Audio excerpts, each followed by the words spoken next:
Hi, this is Andrew Klavan on The Culture. Golly, it's getting to be graduation time, and those of you just finishing 4 years at an American university are probably looking at the world filled with anxiety and wondering, why are those conservatives so mean? Why are they so racist and greedy? Why don't they want the government to be nice to minorities, or pay for health care, or help me find a job? Why do they want that nice President Obama to fail?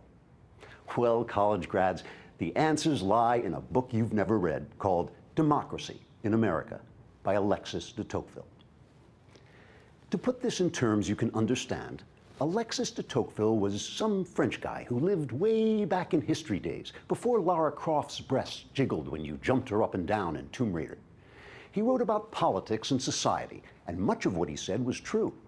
This made him different from all the other French guys whom you have read, and so he was lonely and decided to travel to America, which was much easier in olden times because there were no airports. When Tocqueville saw how free, how industrious, and how religious Americans were back then, he thought it would be difficult ever to crush their freedom under tyranny. Difficult, but not impossible. Tocqueville foresaw that there might one day come a government of tyrannical kindness that would, he said, degrade men without tormenting them.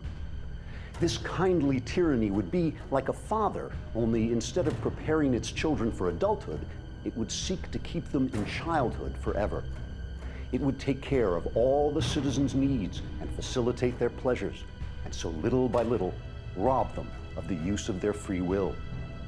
Promising to make amends for 1,000 previous wrongs, such as, past racism, for instance, this tyrannical state would take over community tasks normally performed by voluntary associations, such as charities and churches, thus rendering these freer, more human institutions obsolete and making only the tyrannical state ever more indispensable. When the despots of this tyranny say it takes a village to raise a child, they don't mean a village at all. They mean, in fact, the all-powerful, infantilizing state. Amazingly, 150 years after Tocqueville died, it is exactly this soft tyranny that the kindly President Barack Obama offered America when he said, "The question we ask today is not whether our government is too big or too small, but whether it works, whether it helps families find jobs at a decent wage, care they can afford, a retirement that is dignified." And also when he said, "But I am kind."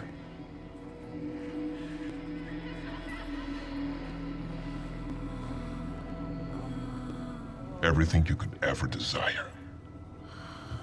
Every happiness you can imagine.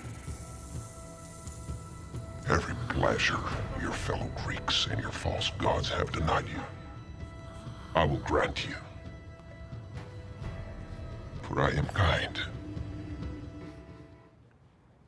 okay, one of those was the big creepy Persian guy from 300, but it's kind of hard to tell them apart.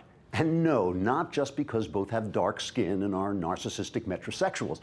It's because they're both offering the same tyranny of animal pleasures, complete safety, and dehumanizing loss of free will that Tocqueville predicted so long ago. You see, college grads, conservatives aren't really mean, or greedy, or racist.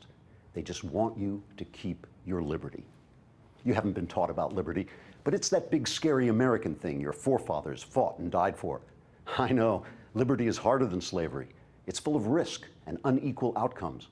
It requires you to stand on your own and suffer the consequences of your choices. But in the end, it's the only way of life worth living. The only way you might one day graduate from academic fantasies of a state-run utopia and grow to be men and women instead of sheep. This is Andrew Klavan on The Culture.